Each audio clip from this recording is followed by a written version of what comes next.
민관군 상생협의체 출범 이후 1군 사령부 부지 환원 사업이 급물살을 타고 있습니다. 1군 사령부 기념관이 첫 공개됐고 군사보호구역 해제 합의도 이끌어냈습니다. 원주시가 공무직 노조 파업으로 휴관이 장기화된 수영장에 대체 인력을 투입했습니다. 노조는 시민 안전을 무시한 불법 행위라며 반발하고 있습니다. 강원도 송전탑 반대대책위가 국회에서 기자회견을 열고 동해안 신가평 송전선로 백지화를 촉구했습니다. 한전이 일방적으로 도민 피해를 강요하고 있다며 국회와 정부 차원의 관심을 촉구했습니다. 컴컴한 밤이나 터널 구간에서 전조등을 켜지 않고 달리는 차량이 사고를 부추기고 있습니다. 얼마나 지켜지고 있는지 현장 취재했습니다.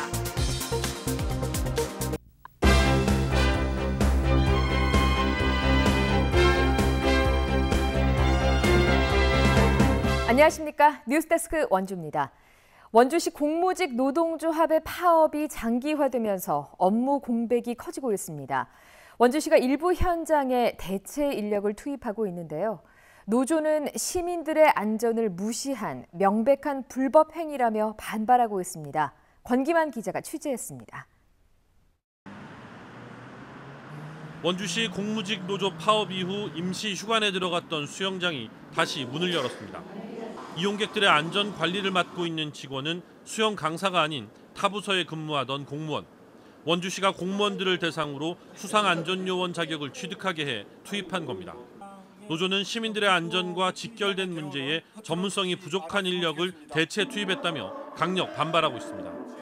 근데 전문 강사도 아닌 공무원 동호회들한테 그 안전 지도자 자격증을 수여해서 수영장을 오픈한다는 것은 그건 말도 안 되는 거라고 생각합니다. 원주시는 파업이 길어지면서 어쩔 수 없었다는 입장입니다. 수영장에 일 한 800명 정도의 어떤 시민들이 방문을 하시는데 부득이하게 22일간 문을 닫았었습니다. 그래서 저희들이 어떤 시민의 불편을 최소화하고자 도로관리과에서는 공무직들이 담당하던 제설 준비 업무를 특정 업체에 맡겼다가 노조가 불법 대체 근로라며 고용노동부에 고발하자 계약을 해지하기도 했습니다.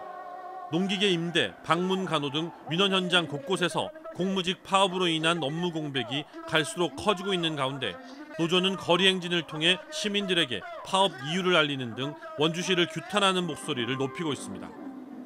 공무직 노조의 파업이 4주차에 접어들고 있지만 아직까지 원주시와 노조의 입장차는 여전해 파업이 언제까지 이어질지 가늠하기가 어려운 상황입니다. MBC 뉴스 권기만입니다. 1군 사령부 부지 환원을 위해서 만들어진 민관군 상생협의체가 활발한 논의를 이어가고 있습니다. 사령부 내 기념관을 일반에 공개하고 인근 군사보호구역 해제 등 가시적인 성과를 이끌어내고 있습니다. 보도에 조성식 기자입니다. 근대 건축물로 지정된 옛 1군 사령부 본관. 지금은 기념관으로 꾸며져 1953년부터 중동부전선을 지키던 1군의 역사를 담고 있습니다. 민관군 상생협의체가 해당 기념관을 일반에 공개하기로 합의하고 본격적인 추진에 나섰습니다. 4번에 걸친 현지 실사를 통해 공개 규모와 적절한 활용 방안을 찾겠다는 겁니다. 1군 사령부 내에 군사박물관을 시민들한테 개방을 하기로 했습니다. 그래서 우리 시민단체에서 오늘 첫 번째로 방문을 해서 전수조사를 하기 위해서 현재 박물관 상태가 어떤지, 그 개방을 해야 되는 규모가 어떤지 그것을 조사하기 위해서. 이와 더불어 범시민 대책위가 요구한 8가지 안건에 대한 논의도 진척을 보이고 있습니다. 지난달 회의에서는 65년 동안 묶여있던 군사보호구역도 100% 해제한다는 합의를 이끌어냈습니다. 앞서 국방부가 대체 부지가 있으면 사령부 터를 환원하겠다는 뜻을 밝히기도 했습니다. 2005년부터 흉물로 방치된 국군병원 부지 개발도 본격적인 협의에 돌입했습니다. 1군 사령부가 일부 환원을 약속했던 4만 제곱미터 부지에 대해서도 현재 원주시의 이관 절차가 진행되고 있습니다. 게다가 청와대가 캠프롱 문제 해결에 적극 나서기로 하면서 연말이나 내년 초쯤 반환이 기대되고 있습니다. 전례 없는 민관군 상생협의체 출범으로 그동안 군과 얽힌 실타래가 하나둘 풀리는 모습입니다. MBC 뉴스 조성식입니다. 강원도 송전탑 반대대책위원회와 강원 시민사회단체 연대회의, 전국 송전탑 네트워크가 오늘 국회에서 동해안 신가평 송전선로 백지화를 촉구했습니다.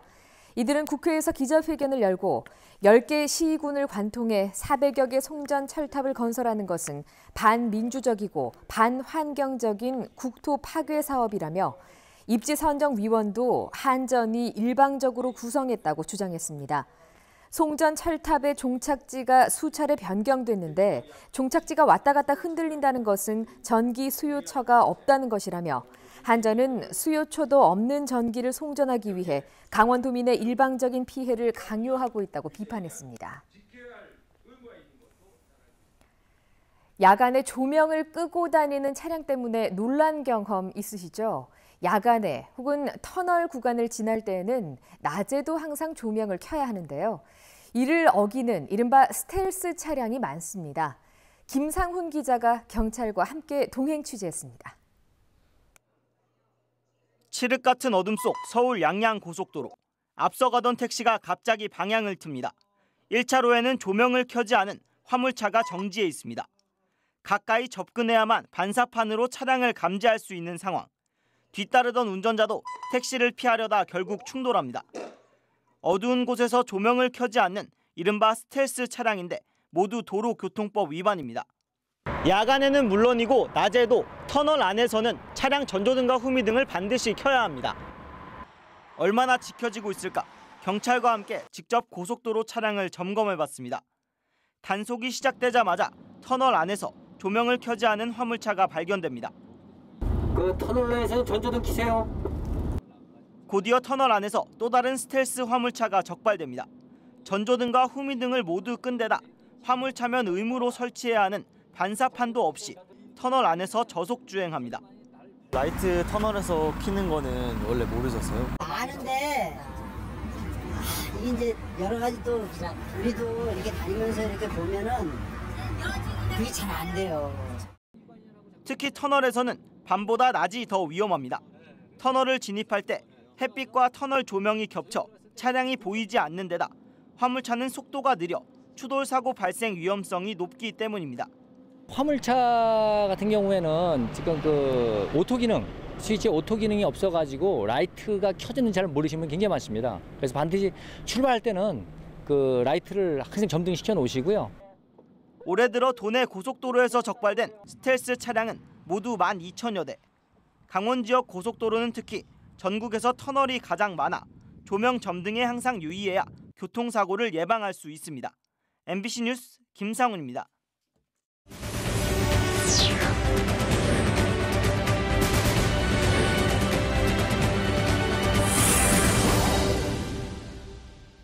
강원도 소방본부가 2019년 안전관리 우수 다중이용업소를 선정했습니다. 원주의 한 음식점과 영월의 영화관을 비롯해 모두 6곳이 선정됐으며 이에 따라 해당 업체는 화재 배상 책임 보험료를 할인받고 앞으로 2년간 소방특별조사를 면제받습니다. 안전관리 우수 다중이용업소는 최근 3년간 화재와 소방, 건축 등 관련 법령 위반 사실이 없고 각종 안전관리 이행 상황이 우수한 업소 가운데 선정합니다. 평창 동계올림픽 경기시설에 대한 정부의 지원을 늘려야 한다는 지적이 국정감사에서 나왔습니다. 더불어민주당 김영주 의원은 어제 열린 문화체육관광위원회 종합감사에서 슬라이딩 센터 등의 한 해 운영비만 40억 원이 필요하다는 한국개발연구원 용역까지 받아놓고 정작 내년 예산은 22억 원밖에 편성하지 않았다며 경기시설의 사후 운영을 정부가 끝까지 지원하는 것이 맞다고 지적했습니다. 자유한국당 염동열 의원도 남북관계에 결정적인 역할을 했고 세계에 한국을 보여준 올림픽인데 정부는 적자 타령만 하면서 홀대한다고 질타했습니다. 오늘 오후 1시 45분쯤 횡성군 우천면 법주리의 아로니아 공장 창고에서 용접 작업 중에 불이 났습니다. 현장에 있던 작업자들은 신속히 대피해 인명피해는 없었지만 이 화재로 건물 내부 벽면과 지붕 등이 불에 타 700만 원가량의 재산 피해가 났습니다. 오늘 오후 12시 20분쯤에는 원주시 계운동에서 승용차와 충돌한 화물차가 점포로 돌진하면서 64살 엄모 씨가 다쳐 병원으로 이송됐습니다. 제19회 대한민국 한지대전 시상식이 오늘 원주 한지테마파크에서 열렸습니다. 이번 한지대전은 지난달 공모를 통해서 모두 106점의 작품이 접수됐으며 심사를 거쳐 대상인 김양희 씨의 산 그리고 쉰 작품을 비롯해 본상과 특입선에 선정된 75명에 대한 시상식이 진행됐습니다. 더불어 이번 수상작들은 다음 달 10일까지 한지 테마파크 기획 전시실에서 전시회를 이어갑니다. 치악산 국립공원이 다음 달부터 탐방 예약제를 통해서 가을 산불 기간 전면 통제됐던 산행을 일부 허용합니다. 탐방 예약으로 산행이 가능해지는 곳은 고든제에서 고든제 탐방지원센터 구간과 고든제에서 행구 탐방지원센터 구간으로 오전 9시부터 오후 4시까지 평일 100명, 주말 300명에 한해서 방문이 가능합니다. 탐방 예약제는 인터넷 접수로 진행되고 다음 달 1일부터 국립공원공단 예약 통합 시스템 홈페이지를 통해서 예약이 가능합니다. 철원군 원남면 민통선 안에서 발견된 야생 멧돼지의 폐 사체에서 아프리카 돼지열병 바이러스가 또 검출됐습니다.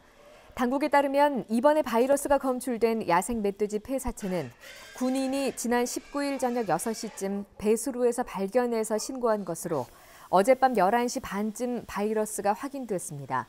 이로써 현재까지 확인된 야생 멧돼지 아프리카 돼지 열병은 총 12건으로 늘었습니다.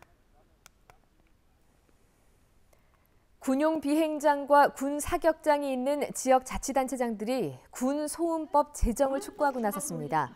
횡성군을 비롯한 전국 30개 군 소음 피해 지역 자치단체장들은 오늘 세종시에서 연석회의를 열고 군사시설 인근 주민들에 대한 정당한 피해 보상과 지원을 촉구하는 공동 결의문을 채택했습니다. 현재 민간 항공기 소음 피해는 관련 법에 따라서 지원과 보상이 이루어지고 있지만 군 소음 피해는 관련 법률안이 국회 법제사법위원회와 본회의 의회 심의 등을 남겨놓고 있습니다. 뉴스데스크 원주를 마칩니다. 고맙습니다.